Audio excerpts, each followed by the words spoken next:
Parlons argent, parlons banque. Vous allez voir que ce cas est très compliqué, mais mérite qu'on s'y intéresse, car voici un couple maintenant qui se retrouve dans une situation financière inacceptable.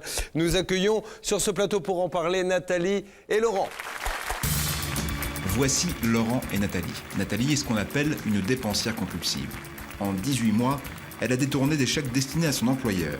Le montant du détournement s'élève à 51 000 €. Nathalie, Laurent, bonsoir. Bonsoir. Bienvenue sur le plateau de Sans aucun doute. Dans un moment difficile financièrement, nous allons voir un reportage, donner des coups de fil, accueillir dans quelques instants notre spécialiste banque, Maître Malaisé. En 2 mots avant de voir le reportage, Nathalie, vous avez un rapport particulier avec l'argent. Vous êtes ce que l'on appelle une dépensière compulsive. Vous en avez conscience, vous vous faites actuellement soigner. Vous allez chez un psy, c'est-à-dire que vous ne pouvez pas vous empêcher de dépenser de l'argent. Voilà. Ça vous a conduit à un moment donné à prendre de l'argent dans votre entreprise. Oui. Mais, et c'est là tous les points d'interrogation qu'on va essayer de lever en tout cas, c'est que visiblement, d'après ce que vous nous dites, je dis bien d'après ce que vous nous dites, la banque aurait tellement facilité toutes ces manœuvres, et ça visiblement monsieur semble être d'accord avec moi, qu'on est arrivé à une situation qui fait que maintenant vous êtes proche de la banqueroute. Alors, déjà, je voudrais juste que vous nous expliquiez en quoi ça consiste d'être dépensière compulsive. C'est en fait ne pas pouvoir s'empêcher de dépenser. Dès que vous sortez, que vous passez devant un magasin, vous voyez quelque chose, il faut que vous l'achetiez. C'était ça, jusqu'à il y a 1 an. Avant de vous faire soigner. Donc pour ça, on a besoin d'argent, Voilà. évidemment. Alors, le reportage, comment la banque a-t-elle pu laisser madame faire tout ce qu'elle a fait? Nous allons essayer de le comprendre. Notre avocat spécialiste nous rejoindra ensuite. Et puis les coups de fil suivront. L'enquête est signée Anouk Julien pour Sans aucun doute. Regardez attentivement. J'ai détourné environ 51 000 € sur une durée de 18 mois à peu près. Cette femme qui fait son mea culpa s'appelle Nathalie. Elle souffre d'une maladie, elle est une dépensière compulsive. Et quand Nathalie rentre dans ses crises, elle ne peut plus contrôler ses pulsions. La dernière fois, elle a frôlé la catastrophe. Je dépensais à tort et à travers, à la limite en achetant des choses qui ne me plaisaient pas forcément, mais j'avais besoin de dépenser. Donc c'est comme ça que ça se passait. Nathalie est mariée à Laurent. Ensemble, ils ont 2 enfants. Actuellement, leur vie n'est pas facile car toutes les dépenses effectuées par Nathalie ont amené cette famille à la ruine. Mais pour Laurent, sa femme ne serait pas l'unique responsable de la situation. La banque aurait gravement fauté. J'estime qu'ils m'ont causé un préjudice énorme. Ils m'ont volé une partie de ma vie parce qu'ils l'ont laissé faire toutes ces erreurs. C'est tout. Pour mieux comprendre la situation, il faut revenir à l'année 2002. Cette année-là, Nathalie est employée dans une agence immobilière. Elle s'occupe de la gestion des loyers. Quand les loyers rentraient à l'agence par chèque, qu'il n'y avait pas d'ordre, j'encaissais les chèques à mon ordre. Et petit à petit, les sommes sont montées extrêmement vite apparemment. À cette époque, Nathalie est fichée à la Banque de France et elle est aussi placée sous curatelle, comme l'atteste ce document. Elle n'a donc aucune possibilité pour ouvrir un compte. Du coup, elle se sert de celui de son mari sur lequel elle n'a aucune procuration. Au début, elle aurait libellé les chèques volés à son nom à lui, mais ensuite, selon Nathalie, ce serait sur les conseils du banquier qu'elle les aurait libellés à son propre nom. J'y allais régulièrement. Et un jour, il m'a dit, je vois des chèques passer, des chèques de l'agence passer sur le compte de votre mari, à l'ordre de votre mari. Qu'est-ce que c'est que ces chèques? Donc je lui ai dit la même chose que ce que je disais à mon mari. Je lui ai dit, c'est des primes que je touche au sein de l'agence. Et il m'a dit, oui, mais pour éviter des histoires éventuellement ultérieures, si un jour vous vous séparez de votre mari ou quelque chose, il dit, vous pouvez continuer à mettre les chèques, mais il faut les ordrer à votre nom. Donc c'est pour ça que je les ai ordrés ensuite à mon nom. Pour Laurent, c'est incontestable. La banque aurait commis là une première erreur. Comment des chèques libellés au nom de Nathalie ont pu être crédités sur son compte à lui? Elle a pu très bien déposer sur mon compte, sur lequel elle n'avait aucune procuration. Elle a pu déposer des chèques pris à son employeur, parce qu'apparemment elle se servait dans le carnet comme si ça avait été des images. Et donc elle les a déposés sur mon compte. Le banquier a crédité mon compte, dans le meilleur du monde. Et là, à l'heure d'aujourd'hui, de toute façon, on est dans la panade, parce que justement, le banquier lui a permis d'encaisser des chèques qui ne m'étaient pas destinés. Nathalie commande ensuite et en toute quiétude des chéquiers au nom de son mari. En l'espace d'1 an, elle en reçoit 33. Laurent n'aurait pas été alerté du nombre impressionnant de chéquiers imprimés à son nom. Quand Nathalie les reçoit, elle les utilise sans problème. Elle n'aurait même pas pris la peine d'imiter la signature de Laurent. J'imitais même pas la signature de mon mari, je mettais la mienne. Et qui n'a absolument rien à voir. Je signais avec ma signature. Et ça n'a jamais posé de problème, quel que soit le montant du chèque. Les chèques sont acceptés sans problème, pourtant la signature de Nathalie ne ressemble en rien à celle de Laurent. Alors pour Laurent, la deuxième erreur de la banque serait flagrante. Pourquoi n'a-t-elle pas vérifié la signature de ses chèques ? Ben ça, c'est tous les chèques, c'est clair. Ça, c'est le total de tous les chèques qui sont passés sur mon compte, avec des fausses signatures, avec des ordres qui ne correspondaient pas aux miens. Au total, 60 chèques frauduleux auraient été acceptés par la banque sur une période de 18 mois. Et pendant 1 an et demi, personne ne s'est rendu compte des agissements de Nathalie. Mais un jour, son employeur s'en aperçoit et prévient Laurent. Paniqué et pensant avant tout à ses enfants, Laurent s'engage à rembourser les 51 000 € que Nathalie a pris à l'agence immobilière. Il évite ainsi à sa femme les poursuites judiciaires. Ben moi, j'ai une famille, c'est ma seule richesse, ben j'essaye de la préserver.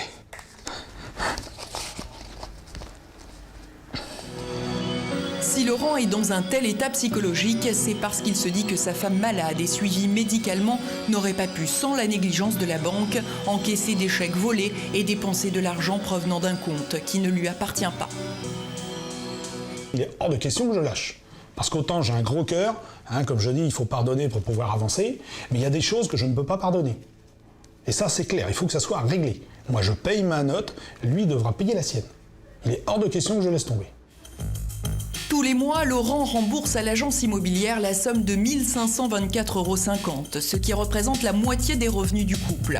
Les finances ne sont donc pas au beau fixe, mais qu'importe, Laurent veut assumer les erreurs de sa femme. De son côté, Nathalie travaille sans relâche et a entamé une thérapie pour se sortir de sa maladie. Quand tout a été découvert, je crois que ça a été un coup de pied au fond pour remonter vers la surface et faire ce qu'il fallait pour m'en sortir. J'ai retrouvé un boulot tout de suite, un boulot qui n'est pas facile du tout. Mais bon, je me défonce, je fais des heures, je travaille beaucoup d'heures, beaucoup de week-ends et pour réussir à rembourser, enfin à tenir l'engagement qu'on a pris pour rembourser l'employeur et puis m'en sortir. Mais Laurent pense que la banque devrait payer aussi ses fautes. Pour lui, elle ne serait pas sérieuse.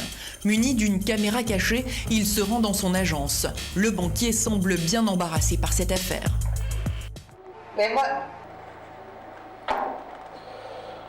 Non mais, elle est honnête, elle n'avait pas de compte. Pourquoi est-ce qu'elle aurait... Vous ne trouviez pas bizarre qu'elle dépose ses chèques à elle sur mon compte, alors qu'elle n'a aucune procuration? Ça vous a pas surpris, ça? Pas surpris, mais ça a été un laps de temps pas court, si vous voulez. Et bon, dans la mesure où, voyant ça de façon un peu exceptionnelle... exceptionnel, oui. Heureusement que c'est pas tous les clients qui se prennent autant de pognon dans la tête. Hein. Non, mais c'est comme ça. Mais vous êtes censé faire confiance à votre femme. On a tous fait confiance. Tout le monde faisait confiance. Tout le monde s'est fait confiance, sauf qu'il n'y a que moi qui paye les pots cassés, quoi. On est bien d'accord. Le banquier n'en dira pas plus. Laurent voulait porter plainte contre son établissement bancaire, mais il n'en a pas les moyens financiers alors une médiation est en cours. Et là, Laurent veut une réponse précise. Comment une banque peut être aussi peu vigilante avec l'argent qui circule sur les comptes qui lui sont confiés ? L'enquête est signée Anouk Julien, pour sans aucun doute. Alors, nous allons essayer de reprendre point par point ce reportage pour mieux comprendre. Déjà, monsieur, on l'a vu, hein, vous étiez abattu lorsque notre journaliste est venu. Vous dites, on m'a volé une partie de ma vie. Pourquoi ? Tout à fait, parce que moi, je travaille depuis l'âge de 16 ans. J'ai toujours travaillé, et quand je vois ce qui me reste, rien du tout. Bien sûr, ma femme a des soucis. Ça, c'est clair. Bon, j'assume. J'ai 2 enfants, donc je préfère à la limite éviter le divorce. Et puis, à partir du moment où elle s'engage à se soigner, on peut peut-être sortir quelque chose de tout ça. Mais moi, je dis qu'on m'a volé une partie de ma vie, parce qu'à l'heure actuelle, je pourrais très bien avoir financé une maison, je pourrais avoir fait plein de projets. À l'heure actuelle, j'ai 10 000 francs sur mon compte. Madame, vous avez conscience de ce qui s'est passé dans la famille et maintenant des efforts que fait votre époux, oui. Oui, tout à fait. Parce que vous avez vraiment basculé maintenant de l'autre côté. Vous vous rendez compte maintenant de tout ça. À l'époque, c'était comme un jeu. C'est le principe de la maladie, Je ne me d'ailleurs. rendais pas compte. Maintenant, je me rends compte. Et ça Alors, fait mal. Oui, bien sûr, je me doute. À aucun moment, madame, on a un moment de lucidité. Il y a bien un moment où on se dit, j'ai détourné de l'argent d'une Oui, société, mais- je le mets sur l'argent de mon mari, je commande des chéquiers au nom de mon mari. Oui, mais la maladie est plus forte. Tout de suite, ça reprend. Oui. Donc on ne s'imagine pas qu'on peut aller à la catastrophe. Non. Maître Malaisé, vous êtes notre spécialiste des banques, avec nous également chaque matin à la radio. Où, d'après vous, peut-il y avoir faute de la banque? Écoutez, moi, je ne sais pas, Julien, si Madame Godel endort son mari, mais en tout cas, la banque, elle n'est pas de nature à rester endormie, elle doit être éveillée.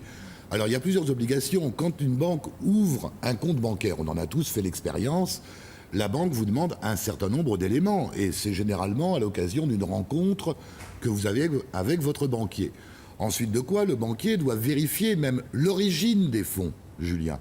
Puisque nous sommes dans une société où les banques ont été souscripteurs d'engagements, qui sont d'ailleurs prescrits maintenant par la réglementation, les banques devant rechercher l'origine des fonds qui sont déposés sur les comptes. Après tout, les fonds pourraient avoir une origine frauduleuse. Quoi qu'il en soit au départ, j'y insiste, il y a déjà 2 premières erreurs dès l'origine de l'ouverture du compte. Bien.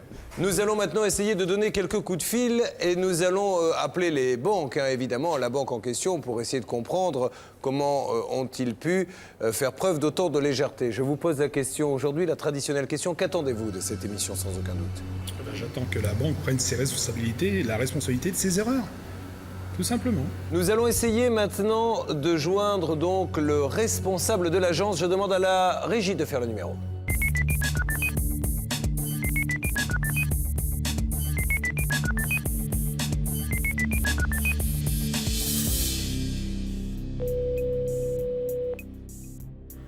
Bonjour. Oui, bonjour madame. J'aurais aimé avoir un responsable. Là, je ne peux pas vous le passer pour le moment, il est en entretien. Est-ce que vous pouvez me laisser vos coordonnées, monsieur? On va vous rappeler. D'accord. Pas de problème. Je vous passe quelqu'un qui va vous donner les coordonnées. Bien sûr. Merci, bonne journée madame. Vous de même, au revoir. Au revoir. Nous allons voir donc si ce monsieur nous rappelle d'ici quelques instants. Il n'y a aucune raison qu'il ne le fasse pas. Le dialogue a jusqu'à présent été courtois. Appelons maintenant le service client pour essayer d'en savoir plus. La régie fait le numéro.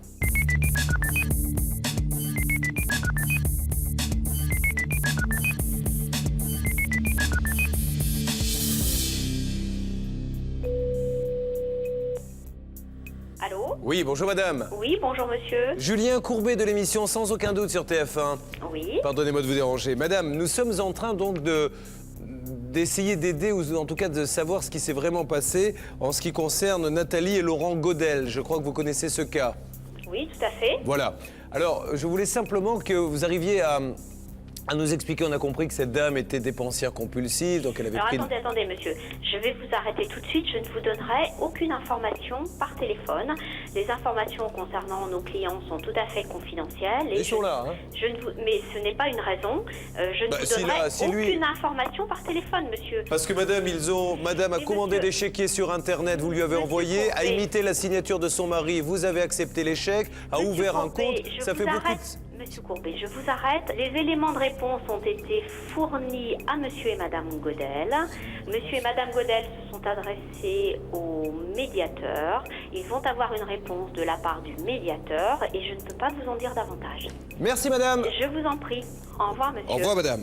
Bien, donc maître Malaisé, un commentaire avant de continuer. C'est un bel exemple de dialogue bancaire, mais il y a longtemps que chacun est habitué à avoir avec les banques un dialogue qui est exclusivement informatique. Et de surcroît, les banques gagnent beaucoup plus d'argent quand elles sont fermées que quand elles sont ouvertes. Alors par conséquent, les fermetures ne facilitent pas le dialogue. Eh bien, essayons quand même d'appeler le siège social et la direction. Maintenant, la régie fait le numéro.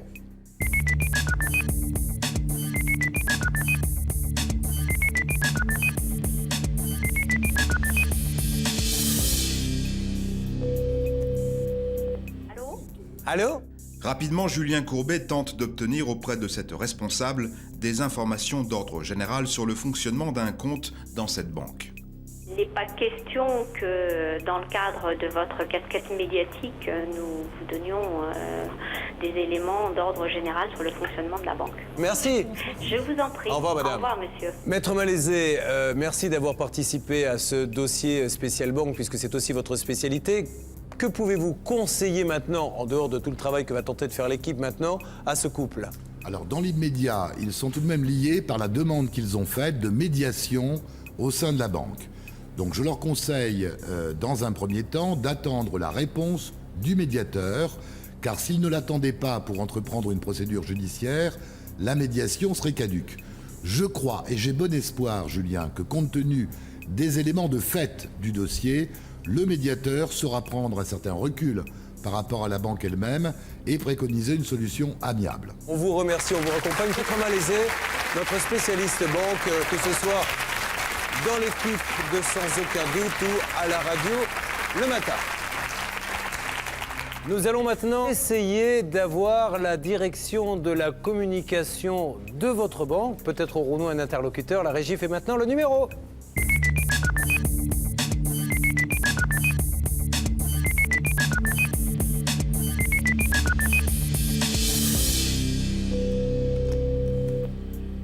Allô? Allô? Oui, bonjour monsieur. Bonjour madame.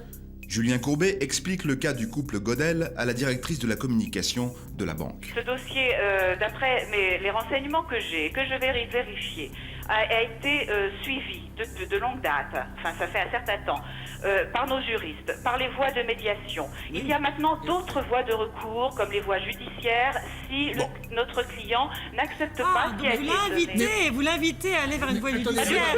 Donc une procédure longue et coûteuse et très lourde pour eux qui n'ont pas beaucoup les moyens financiers. Mais on les aidera, madame, ne croyez pas, on les aidera. Ils continueront cette procédure, ils la feront si vous voulez. Les époux Godel vont-ils récupérer leur argent? Qui peut parler chez vous, dans votre banque? Il y a bien quelqu'un, je vais vérifier. En plateau, toute l'équipe de Sans Aucun Doute se mobilise pour que le couple sorte vainqueur de cette épreuve. Il a quand même le droit de poser la question et d'avoir une réponse. La suite des négociations dans un instant.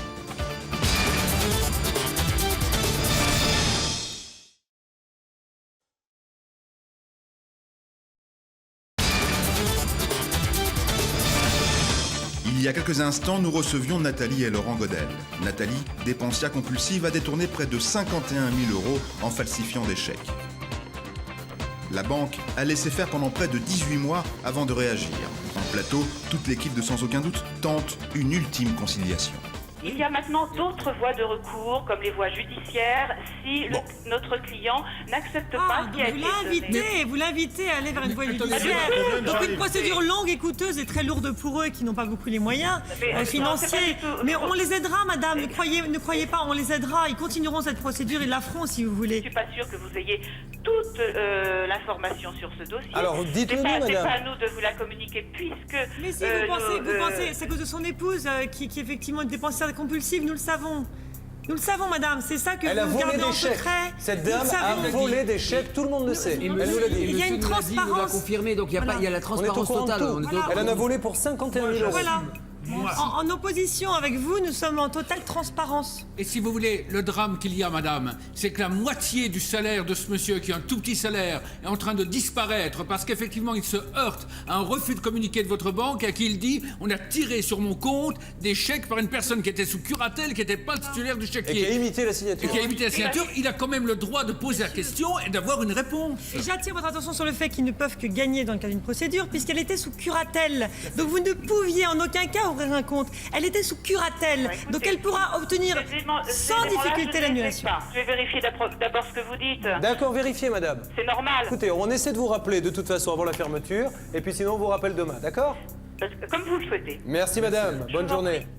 Comme convenu, nous rappelons en fin d'après-midi la directrice de la communication de la banque qui a eu le temps d'enquêter.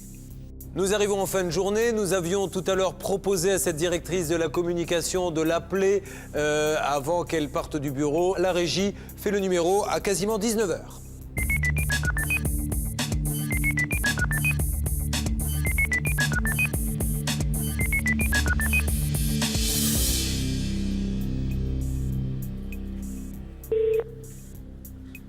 Oui. Julien Courbet, l'appareil. Bon, très bien. Bonsoir. Bonsoir. Bon, donc, je vois que vous êtes tenace comme votre réputation l'indique. Oh, pas tenace, j'essaie simplement, vous savez, quand il y a un souci comme ça, de voir comment on peut le régler au plus vite pour pas que ça traîne, parce que la justice, ça n'arrange personne finalement, et voilà quoi. Puis je sais que vous êtes un groupe sérieux et qu'on doit pouvoir trouver une solution à l'amiable. Alors, donc, écoutez, là, ce que je peux vous dire, donc j'ai repris des renseignements, comme je vous l'avais dit, je voulais avoir des renseignements complémentaires. Je peux vous dire que le médiateur a été saisi le 4 mai. Et que nous attendons sa réponse. Et si le médiateur dit qu'il y a quelque chose contre la banque et que la banque doit payer, eh bien nous paierons. D'accord, ok. Hein? Donc bon, je pense qu'on ne peut pas intervenir tant qu'il y a médiation. Merci madame. Je vous en prie, monsieur. Au revoir. Au revoir, monsieur. À bientôt. Voilà, c'est un dossier maintenant qui est sur les rails. Nous avons, comme l'on dit dans notre jargon, du biscuit. Nous avons des chèques avec la signature de madame, des ordres de virement. Nous avons absolument tout. Ça n'enlève pas la responsabilité de madame qui a volé de l'argent, monsieur P pour cela. La banque a eu quand même à laisser passer des choses. Et ça, c'est pas tout à fait normal. Il faut qu'elle prenne aussi ses responsabilités. Maître Féloneau. C'est vrai que d'abord, il faut savoir ce qu'on vous reproche vraiment pour comprendre, essayer de faire une transaction avec son banquier. Non, mais on peut attaquer la banque. Alors, on peut attaquer, des c'est explications. évident. D'abord, je pense qu'il y a une procédure à respecter et qui est respectée par nos témoins, c'est la procédure auprès du médiateur, qui a 2 mois pour répondre. Tant que le médiateur n'a pas statué, c'est vrai qu'il est dommageable d'engager une procédure judiciaire. D'abord parce qu'il est là pour concilier les gens. Alors, il ne faut surtout pas rater cette opportunité-là. Et puis sinon, on attaque en responsabilité. Ce qui se passe à l'heure actuelle auprès des banques, c'est qu'il n'y a pas de vérification des chéquiers. Tout se fait par informatique. Les chambres de compensation, maintenant, elles ne sont pas du tout avec un employé qui vérifie si vous êtes bien titulaire du compte, si vous êtes bien destinataire du chéquier, si vous avez bien signé. C'est terminé tout ça. Donc, elles le font parce que pratiquement toutes le font. Elles le font pourquoi ? Pour faire des économies. Eh bien, ce n'est pas à nous de supporter les conséquences ou la volonté d'économie.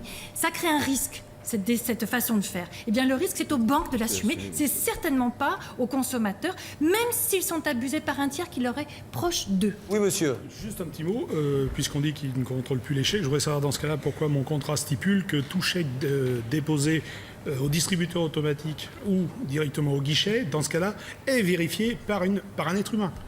Je ne comprends pas. Ou alors ils ne savent pas lire, ils embauchent des gens qui ne sont pas qualifiés. Ce serait pire si effectivement il y avait une vérification physique, parce que ça veut dire qu'elle n'a pas été faite. Je suis désolé, c'est marqué en gros, j'ai passé assez nuit blanche à vérifier leur contrat, c'est marqué en gros, de toute façon, qu'une personne habilitée doit vérifier. Croyez-vous que personne ne veut nous répondre à votre avis? C'est parce qu'ils le savent. Ils savent qu'il y a une erreur. Il n'y a aucun problème. Que votre femme a commis une grave erreur, elle a fait une faute, elle le sait, elle en a conscience, et vous la payez cette faute, et c'est normal que vous la payiez ou l'un ou l'autre, mais d'un autre côté, ça ne vous désengage pas. Il y a une faute de la banque. Je crois qu'effectivement, la banque a permis que la faute de madame ait des conséquences que nous connaissons aujourd'hui, des conséquences dommageables. Si la banque avait joué son rôle comme il faut, le vol de madame ou le vol de n'importe qui n'aurait pas eu les conséquences d'aujourd'hui. Surtout que le banquier en avait tout à fait la possibilité, puisque les 2 comptes, c'est-à-dire le compte qui a été dérobé, étaient dans la même agence, et c'était 2 clients que mon petit banquier, parce qu'il n'y a pas d'autre mot, connaissait très bien. Et il me l'a même dit oralement, malheureusement, j'ai pas de preuves. Moi, je le sais pour ma conscience. C'est comme ça. Il a même reconnu qu'il s'apercevait de certaines choses. Monsieur, de toute façon, nous allons continuer et redonner des coups de fil. Nos téléspectateurs vont voir ça d'ici quelques instants. Impossible de vous laisser tomber, croyez-nous, on va traiter ça tous ensemble, mais ça permet aussi, c'est bien, c'est aussi le but de cette émission, certes, de régler les problèmes de ceux qui en ont, certes, de vous donner des conseils pour éviter de tomber dans le panneau, mais également de voir ce que vous vivez, oserais-je dire, au quotidien. Voilà ce qui se passe quand on a un problème et quand on s'adresse à une grosse institution. Et remarquez que bien souvent, on est loin des slogans partenaires, nous sommes avec vous, dès qu'il y a un problème, nous sommes là, etc. C'est un petit peu dommage parce que là, ils ont un moyen vraiment super efficace de montrer qu'ils sont à l'écoute de leurs clients. Et on est incapable de répondre à une seule de nos questions. Je trouve ça dramatique. On vous raccompagne tous les deux et nous continuons ce soir.